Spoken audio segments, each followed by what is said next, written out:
Umaga po. Maganda ho ba umaga natin? Okay.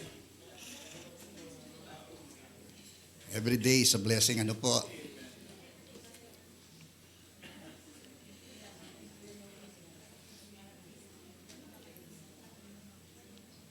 Ito po, sa unahan.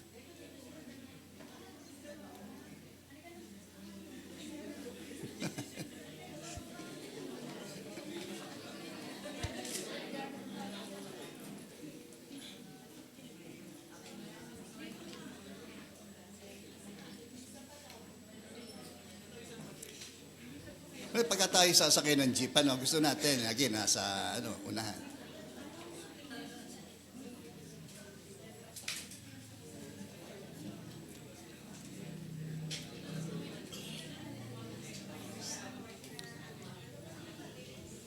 Okay? Okay na po?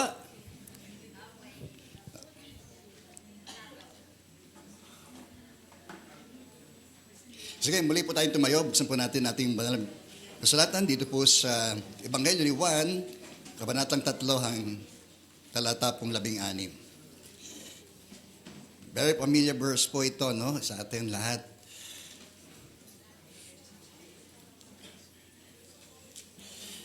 Kaya aking babasahin lang kung sunda. At ito po ang sinasabi ng salita ng Diyos. Sapagkat kayo na lamang ang pag-ibig ng Diyos sa sanlibutan, kaya binigay niya ang kanyang bugtong na anak na si Jesus upang kung sino man sa kanya isasampalataya ay hindi na mapahama kundi magkaroon ng buhay na walang hanggan. Isinugo ng Diyos ang kanyang anak hindi upang hatulan parusa ang sanlibutan, kundi upang iligtas ito sa pamamagitan niya. Hindi na hinahatulan ng parusa ang sumasampalataya sa anak, ngunit tinatulan ng hindi sumasampalataya sapagkat hindi siya sumampalataya sa kaisa-isang anak ng Diyos. Okay, pagpalain po ng Diyos ang kanyang mga salita, tayo po imanalangin. Muli aming Ama, nagpapasalamat po kami sa kaloob niyong buhay namin. Salamat po sa magdamag ng aming pong pamamahinga. Kami po ay pong naingatan at nagabayan maging sa isang linggong nagdaan na ito, Panginoon. At salamat din po na kayo ay amin pong mapapurihan sa umaga pong ito. At ayaw mo na maging handa rin po ang aming puso sa pagtatamna ng iyong binhi ng iyong mga salita, Panginoon. At naway ito'y matanim sa matabang lupa sa umaga pong ito. At hiling namin ang iyong pagbabasbas at patuloy na paglilinis nito sa aming mga puso at buhay. Ito po ang aming samot panalangin, kalakip Lord ng aming pasalamat. Sa ngalan po ni Jesus na aming Panginoon at aming pong tagapagligtas. Amen, amen. Sige po, tayo po'y makakaupo na muli. Kaya nasa pumagatan ng mensahe po ng Diyos sa umaga pong ito, Season to be Generous. Kaya tayo po ba ay isang nataturing na generous person? O tayo po ba ay may tuturing isang taong bukas palad na nagbibigay? Isa sa mahalagang katangian po ng Diyos, no, na uri ng pagkakaloob na binigay niya sa atin ay yung kanyang pagiging bukas palad na pagkakaloob sa atin. Na alam natin, the greatest gift na binigay ng Diyos sa atin ay walang iba kundi ang ating Panginoong Jesus, no? Dito makita natin yung nakapaloob pa ukol dito sa kaloob na ito ng Diyos sa atin. Napakalawak kung tutuusin natin at napakalalim. At hindi natin kayang ma-describe, no? Sabi nga po roon sa sulat ni Paul sa mga taga-Korinto na siya nagpapasalamat doon sa undescribable gift na ito, no? Itong hindi mabigyan katangian, itong kaloob na ito ng Diyos sa atin sa pamamagitan ni Kristo.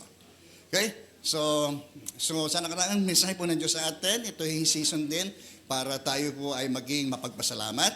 So ngayon naman, gamitin din natin ang kapanahonan ito upang tayo din ay maging mga bukas palad na tagapagkaloob. Amen. Okay. So generosity is ganang kahulugan ito ay the quality or fact that being plentiful or large, no?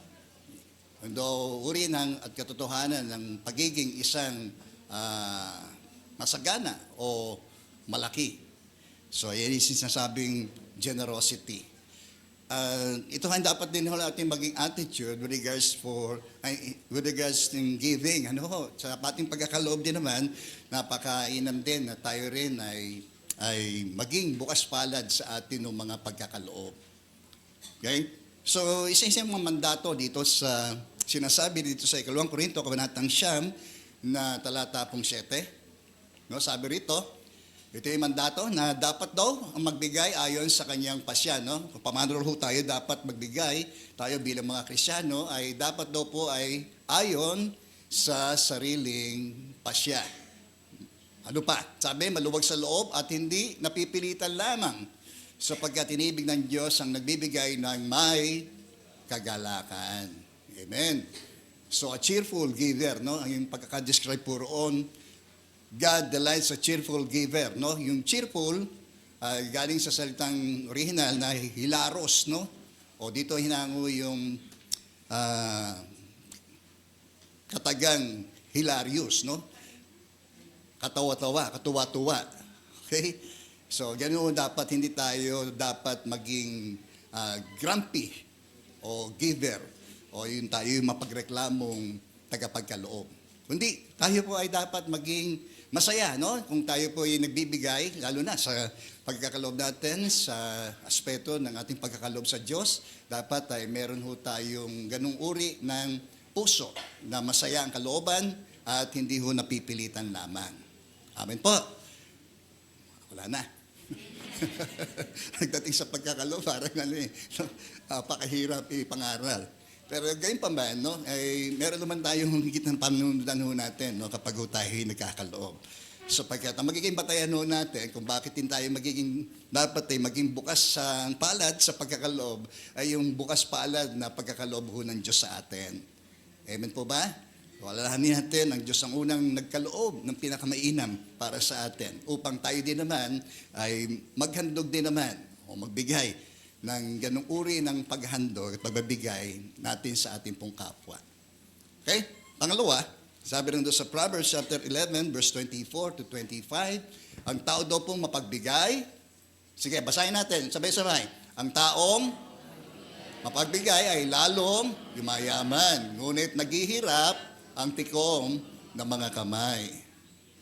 Yan, ho, ayan. Ngayon yung pangako na talagang kapag huling tayo ay tunay na may ganung uri ng pusong mapagbigay, ay lalo daw po tayong yumayaman. Diba? So, isa sa mga napanood ko po, no, isang governor, no, minsan siya po ay in-interview, no, ano ba ang sikreto ng kanyang kayamanan? Napakayaman ho kasi niya, no? Kilala ho siya, hindi lang dito sa ating bansa, kundi sa maraming mga bansa na nakakilala po dito sa taong ito. Nang siya tanungin, una-unang sekreto ng kanyang maraming mga kayamanan, ang sabi niya ay sharing. Sabi niya gano'n. Okay? So, parang ano yan no? Para din daw pong ano yan, yung poso, di po ba? Sa pagsasalin mo ng tubig, no? Tsaka dumadaloy, no? Sa yung mas maraming tubig, no, ang lalabas.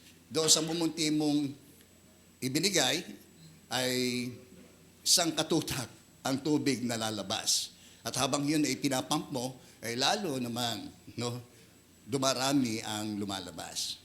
Amen, no? So, marahil nga, no, sa ganang atin ay parang napakalaking puhunan, no, kapag tayo nagbibigay. Pero sa ganang, kung ito ay nanggagaling sa ating mga puso, ay tiyak na ito ay pagpapalain. Yan ang isang susi, no, ng mga taong mayayaman sapagkat sila po ay nagiging taong mapagbigay, bukas palad na nagbibigay. Okay? O, ngunit naghihirap ang tikom ng mga kamay. So siguro isa sa mga rahil yan kung bakit meron tayong ganung uri ng buhay sa lipunan ay dahil sa tayo ho ay tikom ang atin hong mga kamay sa pagtulong, sa pagbabahagi at sa atin hong pagkakaloob sa ating kapwa. Okay? Amen po? Yan. So, merong modelo, no, ng atin hong generosity nito. The models of generosity ay unang-una ito hong babaeng balo, no? Makita natin itong babaeng balong ito nang siya po'y tumungo roon sa templo, lingid sa kanyang kaalaman ay pinagmamasdan ni Jesus, no? Yung lahat ng mga taong dumarako doon, lalo na doon sa lugar ng mga kaloob. At nang tumingin si Jesus, sabi rito, sa paligid, nakita niya ang mayayaman naglalagay lamang ng mga handog sa templo. At nakita rin niya, sabi rito, ang isang dukhang byuda na naguhulog ng 2 salaping tanso. Kaya sinabi niya, ang nihandog ng dukhang byudang yon ay higit pa sa inihandog ng nilang lahat. No? Yung mga mayayaman, yung may kaya sa buhay. Ang sabi ni Jesus ay binigyan niya ng kombinasyon, ito hong babaeng balo na ito na nagkaloob. Sabi niya, inilagay nila bahagi lamang ng kanilang kasaganahan, ngunit ang kanyang ibinigay ay ang buo niyan kabuhayan. So, ang pagkakaloob ay isang uri din, no, ng ating pagbibigay, no, ng pagtitiwala sa Diyos, no? At gayon din, kung tayo din ay magiging mabuting katiwala ng Diyos ng lahat ng mga bagay na meron ho tayo. At alam naman natin, no? Wala tayong dala nang tayo po ay sumulpot sa mundong ito. At gayon din ang ating ayos pag-aliso natin dito. Amen po ba? So mahalaga kung ano man yung meron tayo, wala namang ano yan, kung ano ang dami o laki o liit ng atin hong mga may tuturing nating kayamanan. Kasi ang piso sa isang mahirap, kayamanan na ho yan. No? Kahit nga po ba yung marahil yung barya na inihulog nung biyuda, no? Ayon doon sa description, yun na yung buong kabuhayan niya. Para sa kanya, marahil, yun ang kanyang kayamanan. Amen po ba? So, mahalaga sa buhay din natin ay timbangin natin, no? Lalo na sa aspeto nito ng ating pagkakaloob, na timbangin natin na lagi na at kilalanin natin na ang lahat ng bagay ay pag-aari ho ng Diyos. Na ito ay pinagkatiwala lamang ho ng Diyos sa atin, nang sa gayon hindi ho natin mabaling ang ating mga puso sa higit na pagpapahalaga sa kayamanan kaysa sa Diyos. Okay? Tamang perspektibo lang naman ho yan eh. Amen po. So, ito pa, sabi rito, yung Macedonian churches, ano? Sabi rito, sa Ikalawang Korinto, Kabanatang 8, talatang 1 hanggang 5, no? Ay ito ang sulat ni Paul. Mga kapatid, nais naming malaman ninyo ang pinakitang kagandaang loob ng Diyos sa mga iglesia sa Macedonia. Macedonia po, probinsya ho yan, no? At yung mga churches po rito, hindi man nabanggit dito, ay yung pong mga, isa ho dyan, yung mga church sa Thessalonian, no? At yung Philippians, no? Bagay po yan, mga churches dito sa Macedonia. Pero dito, wala akong binanggit dito, no? Kaya, magandang panundan ho natin, ano? Sa description ng uri ng pagkakaloob na pinakita nito mga kapatid na ito, ng mga iglesia, wala akong binanggit na pangalan ng iglesia rito. So, it was anonymous, no? Church, no? So, magiging palaisipan sa ibang tao, sa ibang churches, na kung sino mga po ba itong tukoy na mga iglesyang ito sa Macedonia. Okay? Amen po. So, maganda rin naman ang maging attitude natin yun. No? Kung tayo magkakaloob, huwag na natin tayo pa babalandra natin yung ating pangalan na ganito kalaki ang ating pinagkaloob. Di ba? Na huwag na natin itrumpeta pa na tayo nagkaloob ng mga ganon, ganito, kalaki, kundi, mas mainam pa yung tahimik eh. Amin po ba? Hindi tayo magpapakilala kung tayo may nagbigay ng ganung uri ng halaga. Amin po? So it was anonymous. No? Isang magandang description ng kanilang pagkakaloob na ito ay very anonymous sila. Okay? Tingnan natin. Pangalawa, sabi rito, dumanas sila na matinding kahirapan. Tingnan niyo po At ito isang mahigpit na pagsubok sa kanila. O sino po rito ay dumaan na sa kasalatan? Amin po ba? Siguro dumadating naman yan eh. Ang buhay naman natin ay minsan ups and down, di po ba? Di ba? Minsan masagana tayo, minsan naman nandoon tayo sa kasarian, kasaidan. Amin po? So, gayon pa man, no? Ito, tingnan natin, no? Itong mga kapatid natin dito sa mga churches dito sa Macedonia, sabi raw po rito ay dumanas sila na matinding kahirapan. At ito ay mahigpit na pagsubok sa kanila. Sabi rito, ngunit sa kabila ng kanilang paghihikahos, tingnan mo nga yung katabi mo, mukha ba siyang hikahos? Tingnan mo nga po. Naku, pastor, may hika. Hikahos. Oh, tingin niyo po ano ba ang kalagayan ng isang taong naghihikahos? Diba? Marahil kung ano natin, ito yung mga taong sumasala sa pagkain. Pwede, posible. Di ba? Nandun sa kasaidan ng buhay. Pero, tingin niyo po, it's a matter of attitude lang ho talaga yan no? So, sukatan ba para ikaw ay makapagbigay o makapagkaloob dahil lamang sa meron ka ipagkakaloob? Okay? Yun no? Pero dito, pinakita ng mga mananampalatayang ito na hindi sukatan yung kanilang mga pinagdaraanan para sila ay hindi makapagkaloob. So, kung tutusin, ito ay pag-aabulay, no? Ito para doon sa mga mahihirap na mga kapatid sa Jerusalem, no? Itong ipinayo ni Paul para sa mga taga-Korintong ito na sila ay magandang abuloy para doon sa higit pang naghihikahos ng mga kapatid doon sa Jerusalem. Pero again, makita natin dito, yung attitude nila, sabi, masayang-masaya pa rin sila, masayang-masaya, amin po ba? At sabi roon, bukas palad sa pagbibigay. Purihin po ang Panginoon. Amen. So, tingin niyo po, ay sa model of generosity, makita natin sa buhay ng mga mananampalatayang ito sa iglesia sa Macedonia. Okay? So, anong isang description dito? It was sacrificial. No? Bukod doon sa it was anonymous, it was sacrificial. Di po ba? Sacrificial giving yun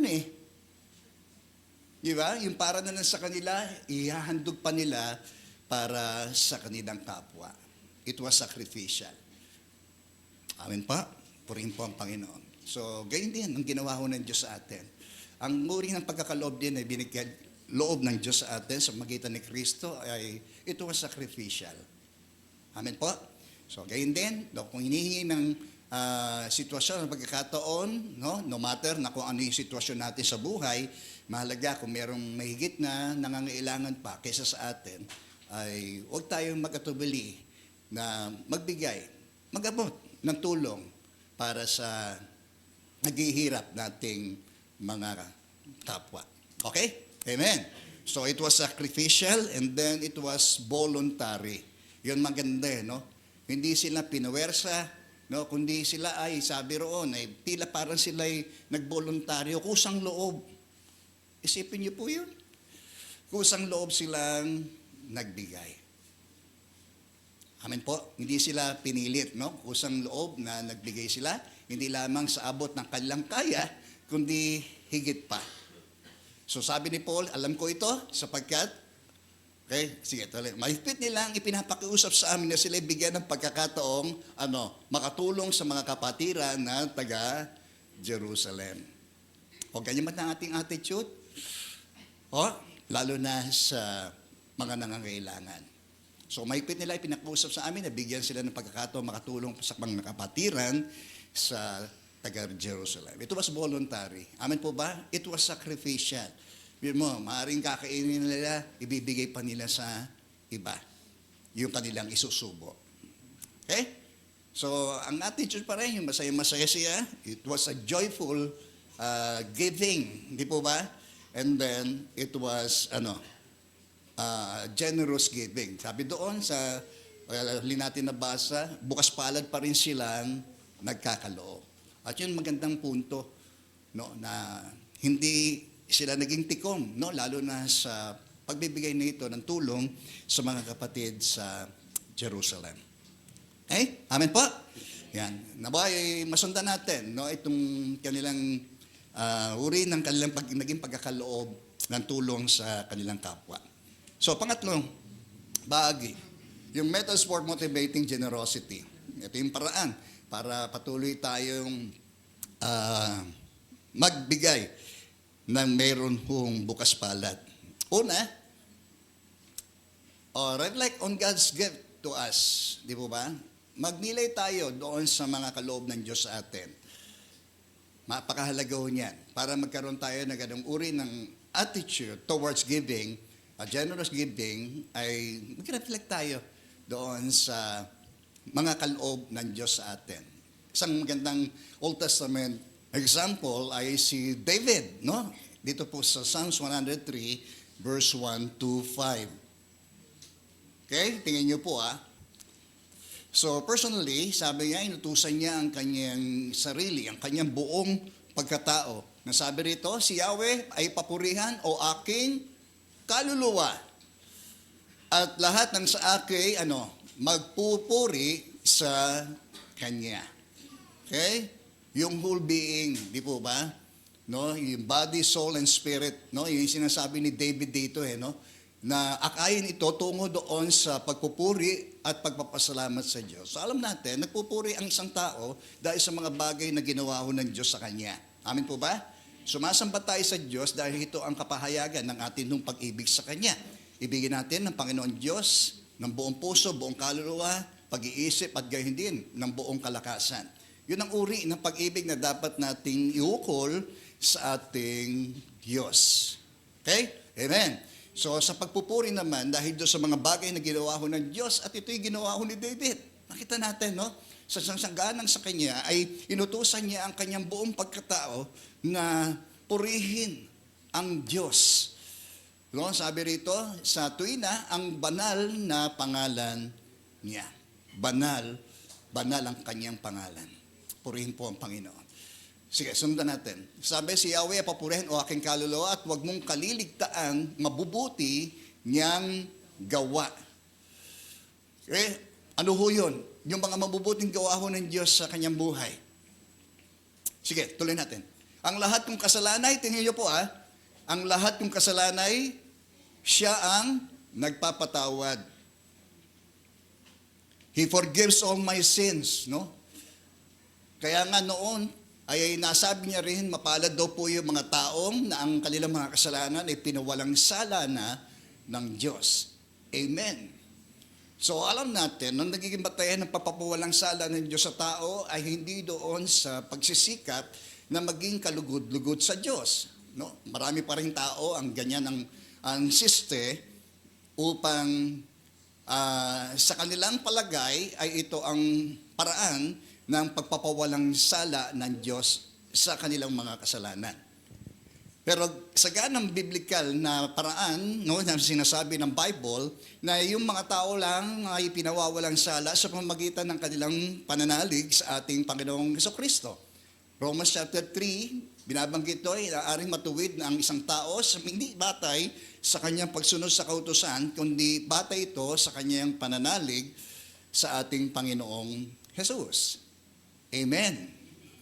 So nawi ka rin ni King David, nasipi rin ni Paul doon sa Romans chapter 3, na ito po yung mga taong nanalig sa ating Panginoong Jesus ay maituturing na mapalad, no? Dahil sa ang kanilang mga kasalanan ay pinawalang sala na ng Diyos at nilimot na ng Diyos. Tingnan niyo po yun. So yung pagpapawalang sala ng Diyos na yun ay nagbunga rin sa atin po yun Di ba? Sabi ito sa Romans chapter 5, verse 1, no, dahil sa tayo na pawalang sala ng Diyos, ay nagkaroon daw po tayo ng kapanatagan sa harapan ng Diyos. Di ba? Dati tayo akaaway ng Diyos dahil daw po sa ating mga kasalanan. Pero ngayon, itinuturing niya daw po tayo mga kaibigan ng Diyos. At katunayan, no, sabi rin sa verse 10, na tiyak ang ating pagkaligtas sa pagiging buhay ni Kristo. So at least yung fear of death, no, ay taglay ng bawat taong makasalanan ho yan. No, gaano man kabuti ang tao, ay kahit man siyang kareliyoso, ang tao ay makasalanan. Amen po. Sabi mo nga sa katabi mo, makasalanan ka. Ako rin. Tayong lahat. Okay? So, yun ang katotohanan, sinabi, sa lapagkat ang lahat na nagkasala at walang sino mang karapat-dapat sa paningin ng Diyos. At ang kamatayan ang siyang kabayaran ng kasalanan. Kasi kung ang tao hindi nagkasala, hindi siya mamatay. Amen po ba?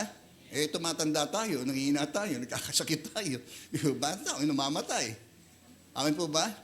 So, isa sa mga dahilan kung bakit namamatay ang tao, dahil sa ito ang kabayaran ng kasalanan. Pangalawa, dahil sa ang Diyos ang siyang nagtatakda nito. No, sa lahat ng pangyayari doon nagaganap sa daigdig ay ayon sa itinakda ng Diyos. May panahon ng pagsilang at mayroon din daw pong panahon ng kamatayan. Amen. So, yun din yung sinasabi ng Biblia na ang lahat ay kasala at kamatayan ang siyang ibubunga po nito. Yun naman sinabi ng Diyos nung una pa man sa unang tao. Kapag kayo ay makakain nyo ang 5 bunga sa halamanan, liban doon sa puno, na kapag inyong bunga na yun ay kinain ninyo, kayo ay mamamatay. Sabi, pumasok ang kasalanan sa magitan ng isang tao, yung unang Adan, amin po ba? At ang kamatayan, dulot ng kanyang kasalanan. Kaya mula pa noon, di ba, sa pasimula, lahat ng mga isisilang, okay, mula noon hanggang ngayon, at sa mga darating pa, no, ay tataglayin ng tao yung kanyang likas ng pagiging makasalanan. Although dadahantong siya doon sa kanyang kamalayan patungkol sa mabuti at masama at magkakaroon siya ng ganung uri ng pananagutan, no, doon sa kanyang mga personal na mga kasalanan. Okay? Kasi mga bata, wala namang muwang pa yun eh. Amin po ba? Doon sa point na kapag ang tao ay dumating doon sa panahon na alam niya kung ano yung mabuti sa masama, no? Doon na umiiral yung kanyang magiging pananagutan sa Diyos. Ang tao, dahil sa meron siyang likas ng ano, dahil gagawa ho siya ng kasalanan. Kahit ang bata, hindi natin turuan magsinungaling, nagsisinungaling eh. Tama ko ba yun? Tingnan mo ba? O sino rito hindi nagsinungaling buhat ng bata? O, tingnan nyo nga ho yun. Payag kayo.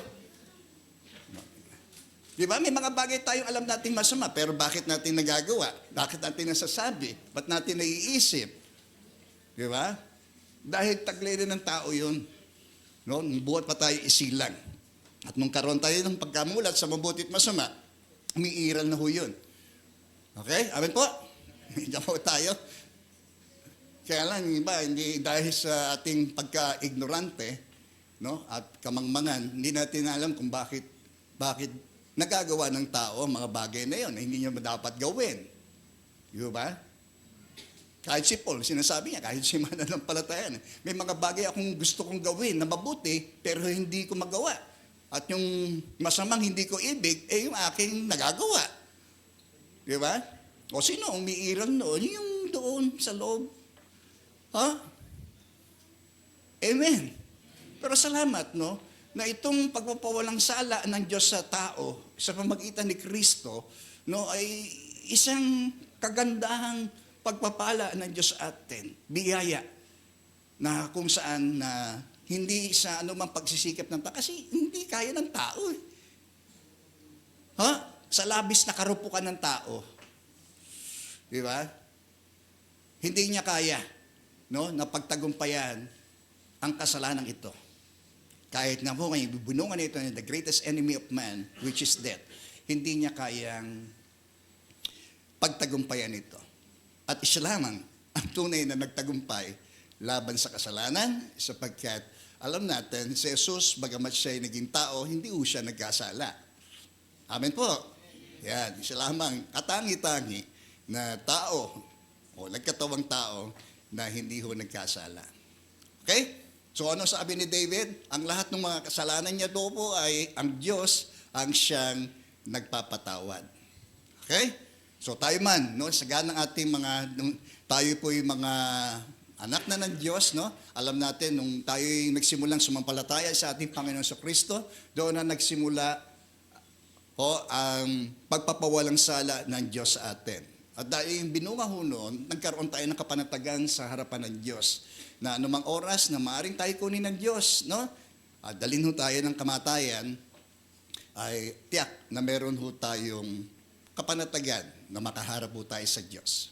Because it is appointed unto man to die once, and after that, ay judgment. Amen po? Yan. So isa yung yung fear of death, di po ba? Bakit natatakot mamatay ang tao? Dahil sa guilty ang tao eh. Okay? Amen po. At pangalawa, yung guilt, di po ba? Hindi na tayo susumbatan, no, ng ating budhi sapagkat kung ating tinanggap si Kristo, isa yon, no, sa sinasabi nating kapanatagan na binigay ho ng Diyos sa atin. Okay? Ano pa? Sabi rin, bubungan pagpapawalang sala ng Diyos sa atin. Sa pamagitan niya, nagkaroon na tayo ng lagusan, no, upang tayo makaharap sa Diyos. Okay? Yung access na yon, yung daan, yung naglagos, hindi doon sa tabing ng templo, kundi doon sa templong hindi ho ginawa ng tao. Kaya nga ang tao ay malaya na makakalapit sa Diyos ng direktahan sa magitan ng ating tagapamagitan, ng ating dakilang saserdote na walang iba kundi ang ating Panginoong Yesus. Purihin po ang Panginoon. Amen. Kahit sa kasalukuyan naman, ang mga Kristiyano, nagkakamali pa rin naman tayo eh. Diba? Nagkakaasala pa rin tayo. So, salamat sapagkat hindi na tayo alipin ng kasalanan, no? Sapagkat meron tayo na wala hong iba. Ano po? Yung pong banal espiritu na gumagawa sa ating panloob na pagkatao, ang siyang nag-uudyok sa atin kapag tayo ay nagkakamali. Kahit nga magbabalak pa lang tayo, inuudyukan tayo nito na huwag natin gawin ang anumang masamang iniisip natin at binabalak natin. Pero sa panahon na tayo po'y bumabagsak dahil sa ating labis na karupukan, no, sabi ng Bible, ay kung sinasabi natin tayo hindi nagkakasala, dinadaya natin ng Diyos at wala sa atin ang katotohanan. Pero kung tayo magkakasala, sabi roon, ay meron tayong tagapamagitan sa Diyos at sa tao. At kung ito'y ating ipapahayag, siya ay tapat at matuwid na tayo'y makakaasang tayo po ay patatawarin ng Diyos. Ganun ho yung pagpapawalang sala ng Diyos sa atin eh. Amen po ba? Ay, nagkakamali tayo sa kasalukuyan. Kasi patungo tayo roon sa pagluwalhati ng Diyos sa atin. Yun ang proseso ng pagpapaging banal ng Diyos sa atin. Di ba? Kung sa nakaraan, tayo pinawalang sala. Sa kasalukuyan, tayo kanyang pinapaging banal. At sa darating, nakaluwalhatian sa atin. Lubusan na tayong palalayain ng Diyos. No? Sa lahat ng atin hong mga kasalanan. Okay? Amen po? Palakpakan natin muna si Lord, di ba?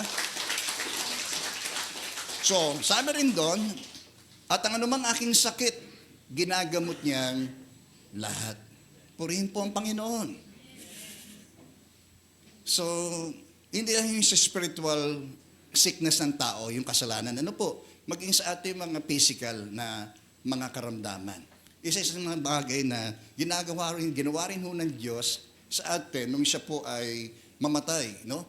Doon po sa krus ay maging ating mga karamdaman ay kanya pong dinala doon. Hindi lang ho yung ating mga kasalanan, kundi lahat ng sakit ay kanya hong dinala doon sa krus ng Kalbaryo niya. Kaya sa kanyang pagkabuhay na maguli, no, ay siyang pagbibigay, no, ng higit na konfirmasyon ukol doon sa holistic, no, yung kabuang pagpapagaling ng Diyos sa atin, hindi lang sa spiritual, kundi maging sa physical, emotional, ang lahat ng ito, ng ating doon po mga sakit, ay ginagamot niyang lahat. Okay? Purihin po ang Panginoon.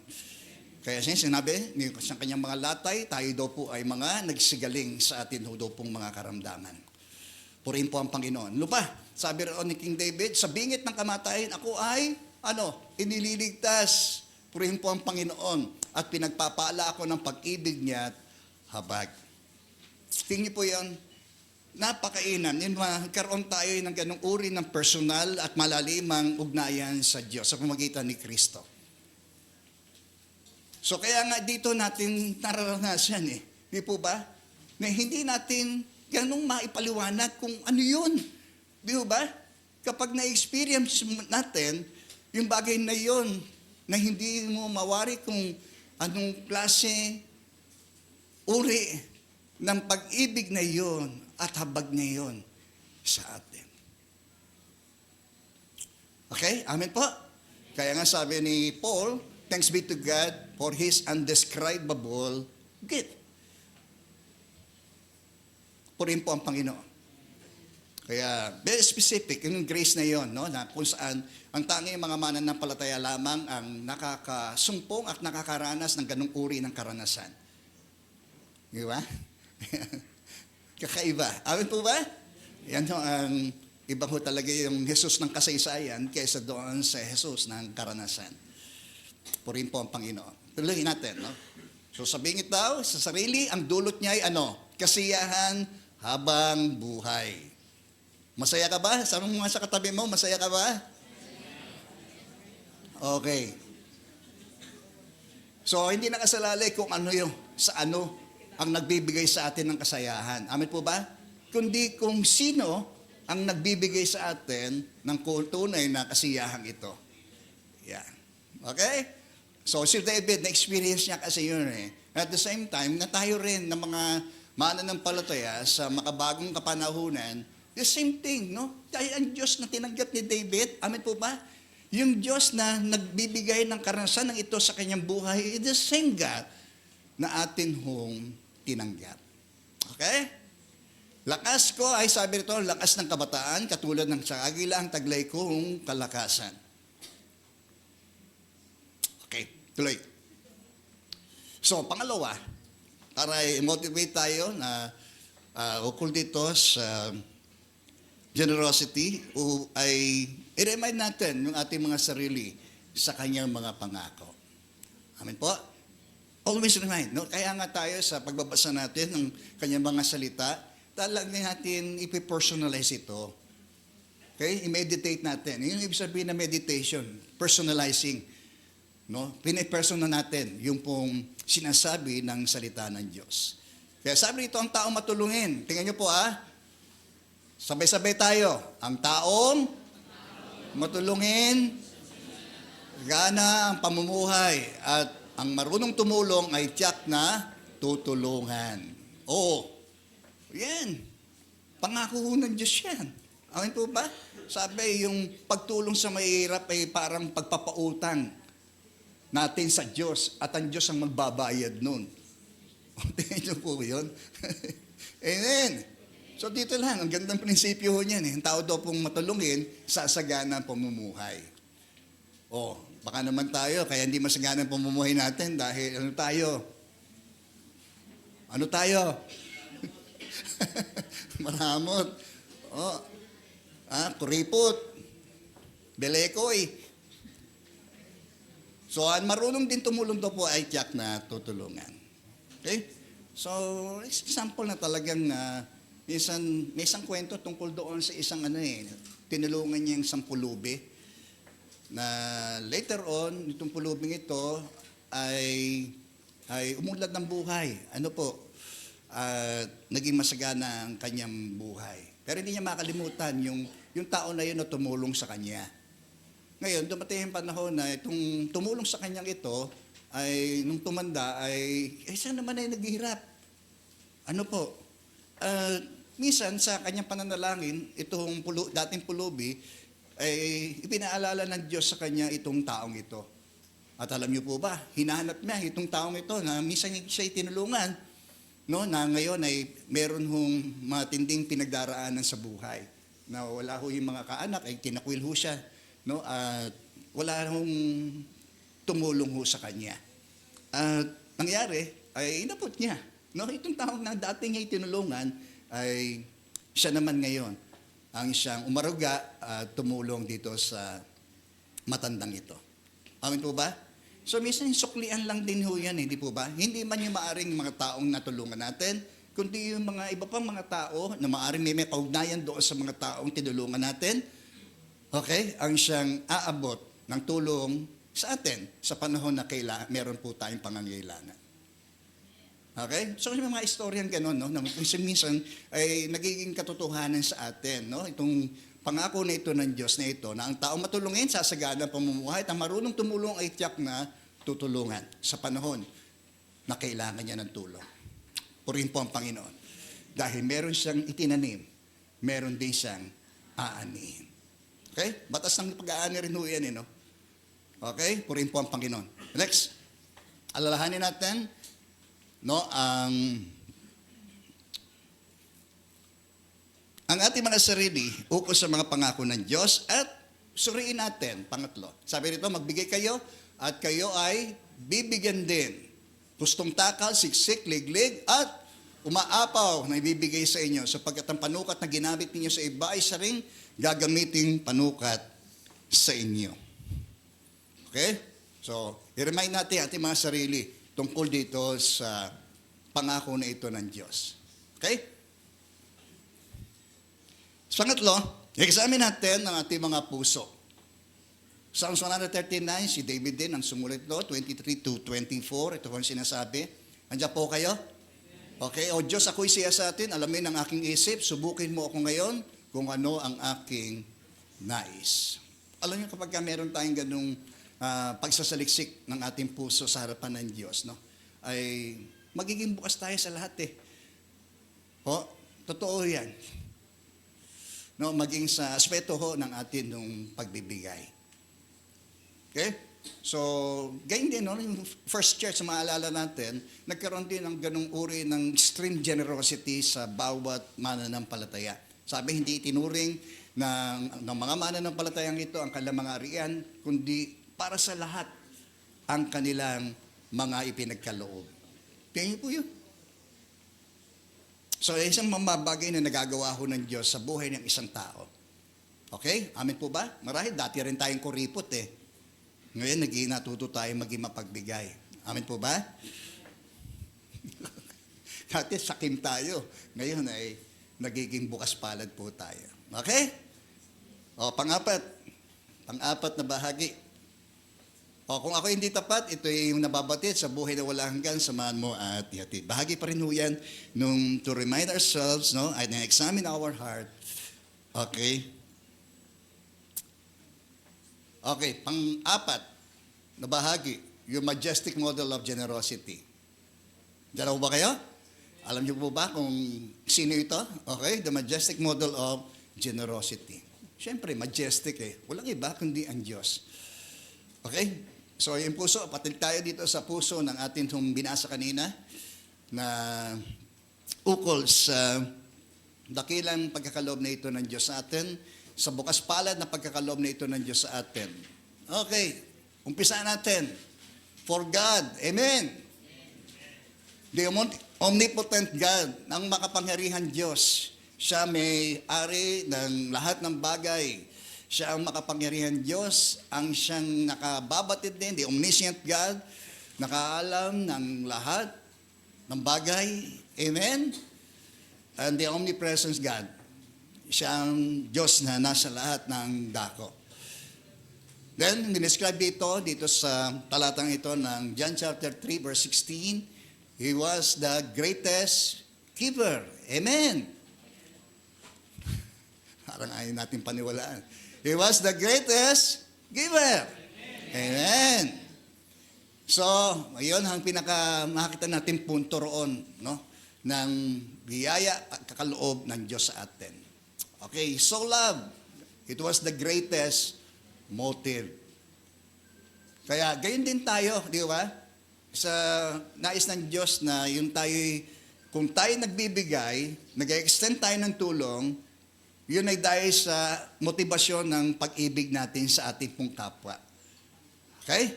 Amin po ba? O kung tayo may nagkakaloob sa Diyos, no? Ang dapat motibasyon natin ng ating pagkakaloob ay pag-ibig natin sa Diyos. Amin po ba? Kasi ginawa ho ng Diyos sa atin eh. Minahal niya tayo kahit hindi tayo kaibig-ibig. Diba? Sino nga po ba tayo para kalingain ng Diyos? Huh? Pero minahal tayo ng Diyos. Higit sa naging pagmamahalo natin sa Kanya. Okay? Purihin po ang Panginoon. And that's the greatest motive, no? At ganyan din naman, kung tayo po'y magbibigay sa lahat ng aspeto, masarap na maging motivasyon ho natin ay ang pag-ibig. Amin po ba? So, yan dapat maging central, no, ng ating motivation sa lahat ng ating pong iniisip, sinasabi at gayon din po, higit sa lahat sa ating ginagawa. Okay, kanino natuon itong pag-ibig ng Diyos na ito? Sa sanlibutan. Because ang sanlibutan ay meron pong dakilang pangangailangan. Amen po? Ang dakilang pangangailangan ng tao ay ang kaligtasan. Kaya nga, that's the very mission of Christ, di po ba? Naparito siya upang hanapin at iligtas ang mga naligaw. Amen. So dahil yun ang ating greatest need. Kung ang greatest ng need ng tao kayamanan, di ba? Di sana nagpadala siya ng magagaling sa kumita ng pera, di ba? Amen po ba? Hindi naman yun ang kailangan ng tao Di ba? Hello? So, that He gave, sabi nito, it was the greatest act. No? Yung pagkakaloob na yun. It was the greatest act of God's love. Amen? Andiyan po tayo? Okay. Tungo tayo doon, His only begotten Son. It was the greatest gift. Ano po ba? Tutusan man talagang, ang sentro talaga ng Kapaskuhan, hindi naman tayo Amen po ba? O yung ating kapwa Ang sentro ng Kapaskuhan ay nakasentro sa kanyang kaisa-isang anak na nagkaloob sa atin ng pinakadakilang kaloob na ito, no? Na walang iba kundi si Jesucristo. That's the greatest gift. Amen po ba? Tayo, nakakatanggap tayo ng mga magagandang mga regalo, no? Salamat sa Diyos. Amen po ba? Pero sa mo lagi nating pagbulay-bulayan itong dakilang kaloob na ito ng Diyos sa atin na walang iba kundi si Jesus. Okay? So, ano pa? Whosoever, o kung sino man, regardless kung ano ang lahi mo, ano man ang kasarian mo, ano man ang antas mo sa lipunan, mayaman ka man o mahirap, nakapag-aral ka man o hindi. Okay? Lahat ay ibinanyayahan ng Diyos. And that's the greatest invitation. Di ba? Kaya tayo rin naman, kapag tayo nagsishare, di ba? Lagi natin isa sa isip na yung ay panambitan, imbitasyon ng Diyos para sa mga taong binabahaginan po natin ng kanyang mga salita. What's the greatest, di po ba? Kaya ang tao wala na madadahilan hindi niya napakinggan Kung tanggihan man niyon ang atin nung ibinabahagi sa kanya o sa kanila, ay wala na tayong pananagutan doon. Ang mahalaga, naging instrumento tayo para imbitahan natin ang mga tao tungo sa pagliligtas na ginawa ko ni Kristo. Amen po ba?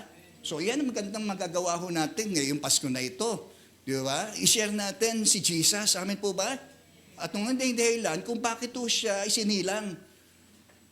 Doon pa rin tayo babalik doon sa layunin ng mga anghel. Yung sinabi niya, isinilang ngayon sa inyong bayan ang inyong tagapagligtas. Okay? Na magdudulot ng malaking kagalakan sa lahat ng tao. Okay? Purin po ang Panginoon. Kahit na nga po ba tayong mag-atubili kung tayo may tanggihan ng mga tao. Kahit si Jesus mismo, di ba? Naparito siya para sa kanyang bayan, nanambitan siya para sa kanyang mga bayan, noon pa man sa pamagitan ng mga propeta, pero anong ginawa ho ng mga tao sa kanya, sa mga propetang ito? Pinagpapatay ho nila yung mga propeta na yon. Ngayon dumating yung anak ng Diyos. Di ba? At gayon din ang kanilang ginawa sa ating Panginoong Yesus. Naparito siya para sa kanyang bayan, pero tinanggihan siya ng kanyang mga kababayan. Kaya maging realidad din ho tayo, no? Na hindi lahat ng tao, kahit anong ganda ng ating presentasyon sa kanila, ng mabuting balita, meron at meron pa rin hong tatanggi sa mga ito. Amen po ba? For whereas, hindi ho nating pananagutan yon. Ang mahalaga ay ibinigay natin sa kanila itong imbitasyon ng Diyos na ito sa magitan ni Kristo. At nasa sa kanila kung ito'y kanilang tatanggapin o tatanggihan. Okay, believes the greatest opportunity na binibigay ng Diyos sa atin. Salamat.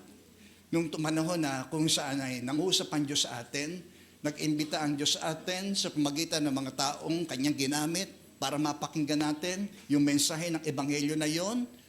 At doon ay naging sandali ng atin hong pagtanggap sa Kanya. Purin po ang Panginoon. No, and the rest is history para sa atin. No, nakasumpong ng habag ng Diyos na ito. At tayo man ay nakasumpong sa ating Panginoong Kristo. So sino man, no, ay merong ganung uri ng pagkakataong ibinibigay ang Diyos. Di ba? Sabi rin sa sulat ni Pedro, bakit hindi pa dumarating ang Panginoon? Sinasabi nyo, darating si Kristo, babalik siya. Magpanggay, nabutan ng kamatayan ng aming mga ninuno, hindi pa bumabalik si Kristo. So, ang layunin ng Diyos na yun, ay binibigyan daw po niya ng pagkakataon, ang lahat ay makapagsisi at makabalik loob sa Diyos. So, yun yung kagandahan ng pagkakataon na binibigay ng Diyos sa lahat ng tao. Okay? Kung bakit hindi pa rin niya tinutupad yung ganung uri ng pangako niya sa atin, although alam natin na mayroon siya itinakdang panahon doon, kundi sa ganang kainipan ng tao, o ay nasasabi niya, itong mga bagay na ito, pero ang dahilan ng Diyos doon ay lahat ay binibigyan ng Diyos ng pagkakataon.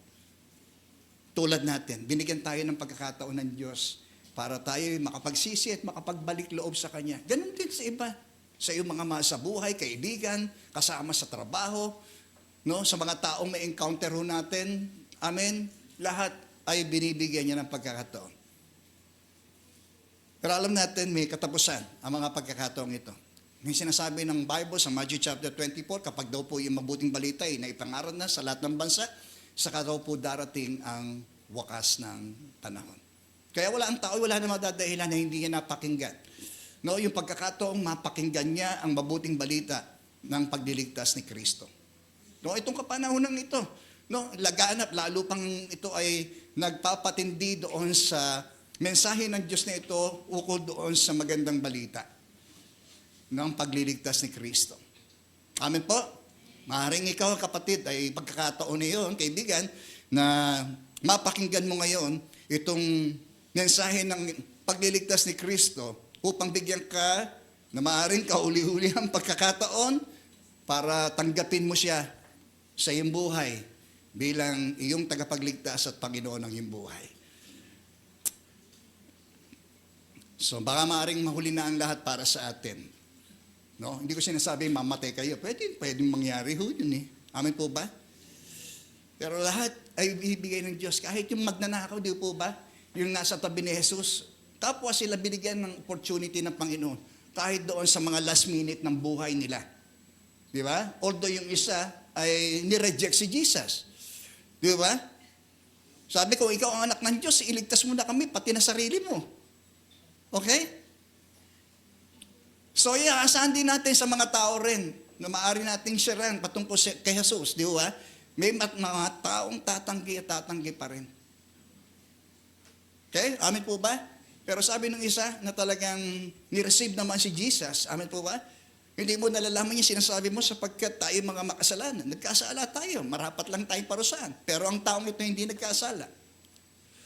Tingin yung oportunidad na yon na sinamantala nung isang magnanakaw na yon at kanyang tinanggap si Jesus. Ano ang kanya nawika? Jesus, alalahanin mo ko kapag ikay nasa iyong kaharian. Ano sabi ni Jesus? Today. Amen po ba? Hindi niya sinabi, tomorrow na lang. Di mo ba? Next week na lang. Today. Immediately, Jesus replied, today you shall be with me in paradise. Amen? So up to the last minute ng buhay ng dalawang salarin na iyon, na nare-representa ng dalawang uri ng tao, isang tumatanggi at isang tumatanggap. Nawa itong pagkakataong ito, kaibigan, ay yung samantalahin ng pagkakataon na tanggapin ang kaloob na ito ng Diyos ng buhay na walang hanggan sa pamamagitan ng ating Panginoong Yesus. Yan ang dahilan kung bakit tayo may Pasko, sapagkat sinilang ngayon sa ating bayan ang ating tagapagligtas. Ginugunita na lang natin yan. Si Kristo ay minsan lamang ipinanganak. Amin po ba? Ginugunita na lang natin kasi siya po ay minsan ay isinilang upang sa dahilan na ganapin ang kanyang misyon tungo roon sa krus ng Kalbaryo upang bayaran ang lahat ng kasalanan ng tao. At ang kanyang muling pagkabuhay ang siyang nagbigay ng pag-asa sa tao sa buhay na walang hanggan. Okay. So, should not perish. Tingnan niyo po it was the greatest deliverance. Amen. Okay? Sabi, hindi na hinahatulang mapahamak ang nanampalataya sa bugtong na anak ng Diyos. Ngunit hinatulan ng parusahan ng mga hindi nanampalataya sa Kanya. Sapagkat naparito daw po ang ilaw, pero inibig pa ng tao ang dilim kaysa sa liwanag. Ang mga taong nasa dilim ay ayaw sa liwanag. Kaya meron pa ring tatanggi sa kabila ng panambitan ng Diyos na ito, sa kabila nitong dakilang pagliligtas na ito ni Kristo. Okay? Meron pa ring tatanggap din naman upang maranasan nila itong greatest deliverance na ito mula doon sa walang hanggang kapahamakan na yon. Sabi ng Romans chapter 8 verse 1, hindi na hinahatulang maparusahan ang mga nanampalataya sa bugtong na anak ng Diyos. Purihin po ang Panginoon. Amen. There is no condemnation for those who are in Christ Jesus. Okay? Yung pangungusap na but have, it was the greatest, but have eternal life, the greatest joy. Amen. Amen. So tingin niyo po yung sa isang taong nagsisit magbalik loob sa Diyos, sabi sa Luke chapter 15, libo-libo raw ang anghel nagsisipaggalakan doon sa kalangitan. So merong ganung uri ng selebrasyon sa langit at naniniwala tayo. Gayon din ang nangyayaring personal sa puso ng isang tumanggap. No? There is joy of salvation. Amen. At gayon din sa mga taong ginamit na instrumento ng Diyos para bahaginan ang tao na iyon. Mutual ang ganung uri ng karanasan na kanilang nararanasan. That's the greatest joy na ikaw ay maligtas. Okay? But have eternal life. Okay? Salamat sa Diyos at meron tayong ganung uri ng assurance, security, sa buhay na walang hanggan. At ito ay mangyayari lamang kung tatanggapin natin ang dakilang kaloob na ito ng Diyos na walang iba kundi si Jesus. Okay? Hindi mapapasa atin ang kaloob na ito kung hindi ho natin tatanggapin. Sabi ng Bible, kung ipapahayag ng iyong mga labi na si Jesus ay Panginoon at mananalig ka ng buong puso na siya ay muling binuhay ng Diyos, ikaw ay maliligtas. Sapagkat nananalig daw po ang tao sa pagitan ng kanyang puso at sa gayoy siya ay napapawalang sala at nagpapahayag sa pagitan ng kanyang labi at sa gayon siya raw po ay naliligtas. Okay? And that's the greatest gift. That's the greatest opportunity, the greatest invitation, the greatest deliverance, and the greatest joy. Amen. Okay, tingnan niyo po yan. Napakaganda. So ano ang kailangan natin gawin? Kailangan natin gawin. Una, aminin natin tayo po yung mga makasalanan. Magpakumbaba tayo sa harapan po ng Diyos. For all have sinned and fall short of the glory of God, and for the wages of sin is death. Pangalawa, pagsisihan natin at talikuran ang ating pong mga kasalanan. Ang pagsisisi ay desisyon po yan. Meron tayong bagay na babaklasin sa buhay natin at meron din naman po tayong bubuuin sa buhay natin. Okay? Amin po ba? Meron tayong tatalikuran at meron tayong namang tatahakin. Yung makipot na daan. Yun ang sinabi ni Jesus. Dito kayo pumasok sa makipot na daan. Sapagkat malawak ang daan patungo sa kapahamakan at ito ang dinaraan ng marami. Dito kayo. Pagsikapan ninyo, pumasok sa makipot na pintuan niyo. At ang pagsisimula sa pagpasok doon ay yung pagtanggap, pananampalataya sa ating Panginoong Yesus. And later on, tutungo rin sapagkat ang dulo nun ay buhay. Samantala yung malawak nga, sapagkat ito ang dinaraanan ng marami, sapagkat ito ang nais ng maraming tao, yung maging malaya sa anumang uri ng kanyang gagawin. Okay? Pero alalahanin natin na merong consequences, ang pagdaraan natin doon sa malawak na pintuan na yon, sapagkat ang dulo nun ay kamatayan. Okay? Amen po. Dito na tayo. Kahit mahirap, kahit kukunti tayo, kahit may mga struggle tayo at mga challenges sa buhay. Amin po ba? Pansamantala. Yun ay pansamantala lamang. Sapagkat alam natin, ang dulo na ating tinatahak na makipot na ito ay naroon si Jesus. Amen?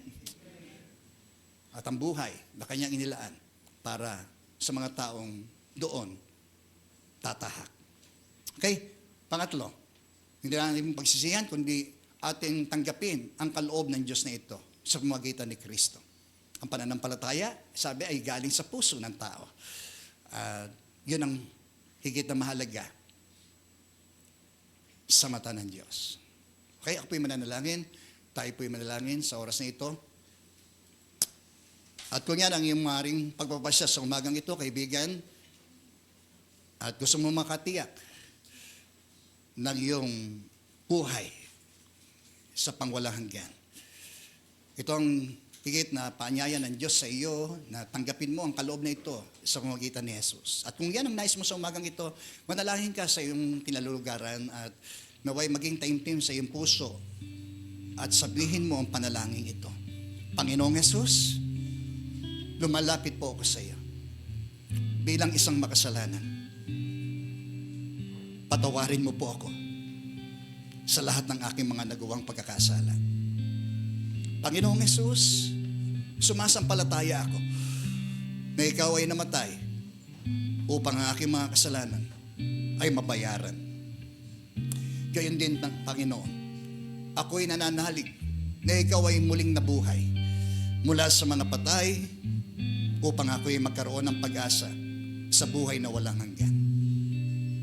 Tinatanggap kita sa aking puso, Panginoon, bilang aking tagapagligtas at Panginoon ng aking buhay. Simula ngayon, Panginoon, ang buhay ko pong ito ay aking pong inaalay sa iyo bilang handog na buhay, banal at nakalulugod po sa iyo. Marami pong salamat ng aking pangalan sa mga oras na ito ay isinusulat mo na sa aklat ng buhay, Panginoon.